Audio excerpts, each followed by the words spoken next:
Little breaking news, as you may have heard, the Green Bay Packers have fired Mike McCarthy as their head coach after 13 seasons there, a couple of Super Bowls and one title. Today's loss against the Arizona Cardinals, when Mason Crosby missed this with no time left on the clock, they fell 20-17, and that ended Mike McCarthy's career. He has publicly had a strained relationship with Aaron Rodgers, and it seems as though only 4 wins on the season combined with that.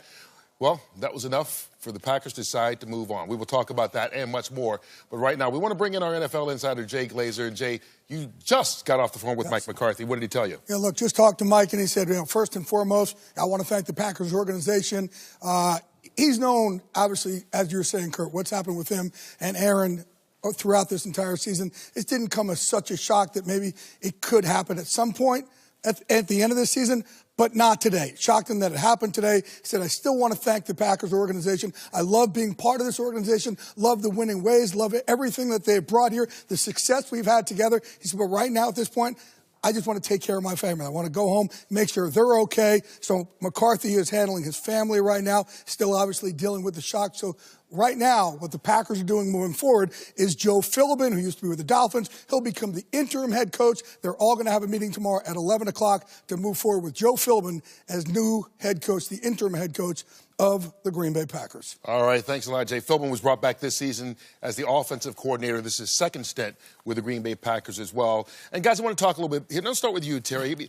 Mike McCarthy, first of all, class individual. Yep. Well-respected around the league. Will have his pick of jobs next year. But Jay hit on something. I think a lot of people thought this might happen at the end of the season. Really, really surprised that it happened here today.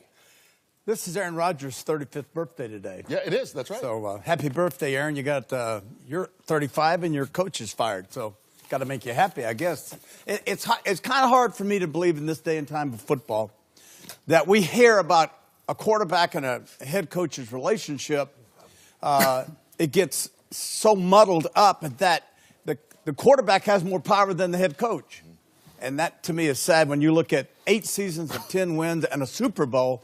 I would hate to know that that's kind of what people would be saying about Terry Bradshaw and Chuck Noll if I got him fired or something like that. That's just not something I want. This is what we're speculating based off of all the information that we've gotten out of Green Bay. For quite a while, though. I was going to say, it doesn't just cover this season. It's been going on for a while. The rumors have been out there. Nonetheless, the record is, as they say, what you say you are, and they didn't make the playoffs last season. You can say, okay, Aaron Rodgers was hurt.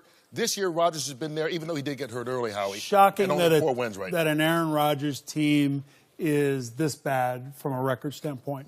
I'll say this about Mike McCarthy. Great coach, as you mentioned, 8-10-win season, Super Bowl victory. I kind of liken this situation to Andy Reid in Philadelphia. Really good football coach, had a lot of wins in Philadelphia, but it just kind of ran its course between the organization and the head coach. In this case, it's obviously between the quarterback and the head coach. It at least appears to be. But I agree with you, Howie. I think everything kind of runs its course. At some point, I think everything has a cycle. Every coach seems to have a cycle. You're not on top. This isn't the days where you had the Landrys and you had the coaches who spent an entire career. Once you're a head coach, you're a head coach until you basically decide to leave. And now it's a different situation, and we are speculating if he left because of Rodgers or whatever it may be. But if that is the case, if you're a coach who's looking for that job, you're going in thinking, do I really run this team? Or if I go hoping to the quarterback who's going to really call the shots around here. But, Aaron Rodgers is a talented player. There is some talent on this team, and sometimes you just need some fresh blood. I've been through this situation, 2 or 3 times in New York, and at the end of the day, whoever comes in there, you play your best for them, you do your best, and you just hope that it was a change that in the future helps the team do better. I'm a little confused because last year Aaron got hurt, so that's probably why they didn't make the playoffs. This year, he doesn't have the players around. I mean, Randall Cobb was hurt. He's got St. Brown, Scantley out there, rookies, dropping balls. They never really got in the flow. And the thing that you never saw Aaron come out and back Mike McCarthy. And he didn't bash him, but he never backed him, too. And I think that was a telltale sign that there's something going on there.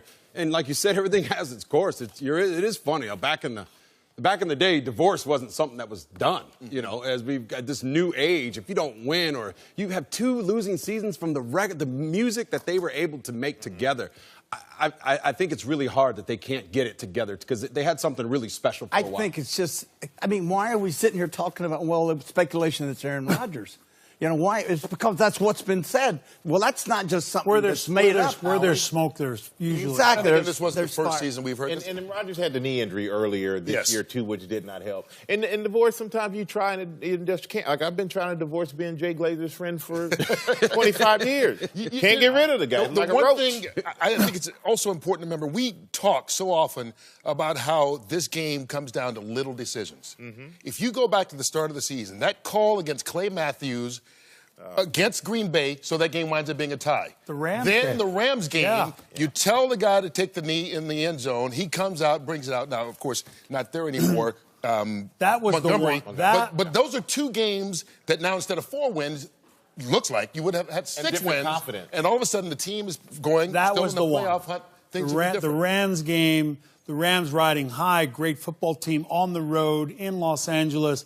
You have an opportunity for Aaron to make the final drive, which he's done countless times, and they don't get the opportunity in the season. Kind of It's unfortunate, too. I mean, this probably wouldn't have happened if Crosby makes field goal, correct? I mean, I'm guessing. Today. Well, they would, because that would have tied the game. Exactly. We would have seen what happened. The point is, McCarthy doesn't deserve, with, 4 games remaining? Yes. To be fired. Very on Green Bay-like. That be fired. But there's a new general manager. Brian Gutekunst. Yeah, it's a different regime there now. It's a regime that probably is more open to making kind of rash decisions, particularly when you're under the pressure, because is Aaron Rodgers under pressure? I think Troy and Joe talked about it. If he was under pressure before with the contract that he had, imagine the kind of pressure he was under. Would you want to be known as the guy that people say you're the reason why he's been fired? But the one thing I realized as a player, whenever your coach gets fired, next time they don't fire the coach, they fire the players.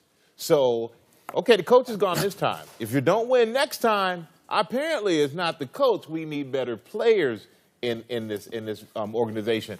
And so for these players, Mike McCarthy, I don't think we should feel bad for Mike McCarthy. He's had a great career there in Green Bay. I guarantee you, on this show or at some point in this offseason, we will talk about the next place Mike McCarthy is going to coach, because he is an incredible football coach that a lot of teams right now are salivating and hoping that he likes them. They've already said fired on Sunday, hired on Monday. Where's John Dorsey from? Green Bay originally, Green Bay, Ron Wolf guy. Yeah. So Makes you sense. speculate maybe high Cleveland. Character. He says, I want a guy who can lead men. I want a guy with high character. I want a guy who can handle an offense, a young quarterback. Can win. He's had success, won a Super Bowl.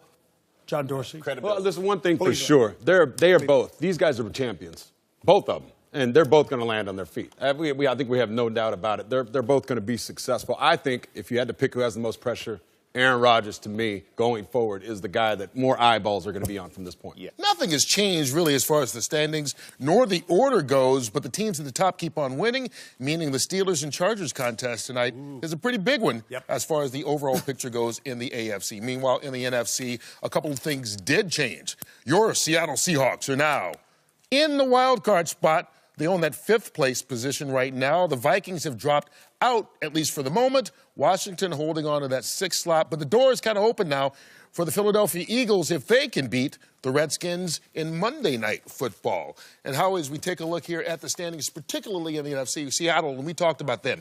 This is a team that started 0-2. They seem to be on a roll right now. They're 7-5 and playing maybe as well as anybody in the NFC. Yeah, concerned. The run game has been big for them. The big plays off play action pass, that's been big for them. A number of their last games, I think 3 of their last 4 at home. And their only road trip is to San Francisco. Yes. So right now they're sitting at number 5. Going back to the Rams, it's an interesting development because now with Talib back, they have Peters, they have Shields. I think this is kind of a battle-tested team to a certain extent. The defense played well today. Offense was really slow at the start. But you look at the Minnesota game, tested Seattle twice, tested hard. Green Bay, Kansas City. Even the loss in New Orleans was a good experience for this football team. Right now they're sitting at number 1, and the schedule gets tougher with Chicago on the road next week. So it'll be interesting to see how that turns out. We've talked about this again and again and again. because year after year after year, we get to December and here the Patriots are fighting for a #1 seed. And if you look at the schedule, they might end up being the #1 seed. They play Miami, who's struggling, Pittsburgh, who you don't know what you're going to get week to week, Buffalo and the New York Jets, with both teams who are struggling, whereas KC has Baltimore, the LA Chargers, Seattle Seahawks, teams that are surging right now. So I think the Patriots could be the number one seed. And I got to say, they've won 13 straight home games. If they have home field advantage throughout this playoff, they are obviously tough to beat. But I love how they do it. They just grind you out. They pick you apart. Short passes frustrate you. They grind you out, and they take away your biggest weapon, which they did today to the Minnesota Vikings. And at every game, when you watch their games, you go, oh, it's close. They're going to beat the Patriots. If you look, every game it seems to be a point where you have to decide if you're going to win or if you're going to lose. This team is mentally tougher than everyone. When it comes to that point, they amp it up. I think Kansas City probably has the best chance, it's my opinion, to secure home field. Mike's saying their upcoming schedule is a little more complicated. New England's beaten Houston. They've beaten Kansas City already this season. Yeah, but Kansas City, 3 of the remaining 4 at home, which is huge, as you know, at this time of year. So. Yeah, now look, I think another team on there, the Chargers. I mean, the Chargers are looking good right now. You got Joey Bosa coming back to go with Ingram.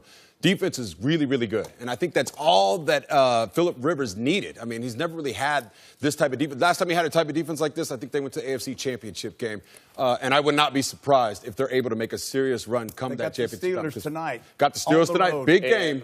But I think they're going to do well. My hometown team, don't sleep on Houston. Houston's won 9 good, straight. too. Won 9 straight. And no one's talking about them. That's They a are good thing. sneaky good right now. So is our own Jay Glazer, who's got more news and notes from around the league. I hope that was a compliment there, Kurt. Yeah, hey, there's a couple of these teams that are trying to get into the playoffs, got some bad injury hits today. The Cincinnati Bengals, A.J. Green went down with a toe injury again. Marvin Lewis said, we're going to have further tests tomorrow, but it didn't look good. Chris Harris, one of the leaders of that Denver Broncos defense, went down, broke a bone, the bottom part of his leg. They're hoping to get him back if they make it to the playoffs. Greg Olsen, been dealing with foot injuries all year long, tore the plantar fascia on his foot, ruptured that. He's done for the year. And look, Lamar Jackson today was knocked out of the game for a little bit in the concussion protocol, came back in, won again. Joe Flacco, he comes back to practice this week, but they're going to have to tell Joe Flacco it is now his team. By the way, Mike McCarthy, we just talked about him. A lot of outrage. I'm getting texts from other head coaches around the NFL just mesmerized that the Packers fired him today. And the way they did it, McCarthy, again, just wants to stay classy and say, hey, I can't thank the Packers organization enough for having me in there. I think the shock is with 4 games left, they did it. Let's wrap it up with who won the day. Starting with you, Terry. I'm going to go with Houston. After starting 0-3, they have won 9 straight in a row. And today, a big day. 3 interceptions to Baker Mayfield and 4 sacks. Houston Oilers. Rams wrap up the NFC West. Rams wrap up the NFC West complete, as Sean McVay talked about, a complete win for them. I go with the Rams defense. Aaron Donald, 2 more sacks, 16.5 on the season. That's amazing. That is amazing. I'm going to go to New England Patriots. We always talk about their offense. Show some love for their defense. Defense did a great job today, shutting down the offense. That can score some points at Minnesota Vikings, only giving up 10 points. Houston Oilers. I love the Oilers. They're doing really well Love right your now. blue. They're streaking. Your day is something else. For my one today, I'm going to go with the Los Jefes. That means Chiefs, Terry. And they to deal with all the chaos that went on around there with the Korean Hunt to go out there and win. Great job by them. You think? All right, we will see you next Sunday on the pregame. Houston.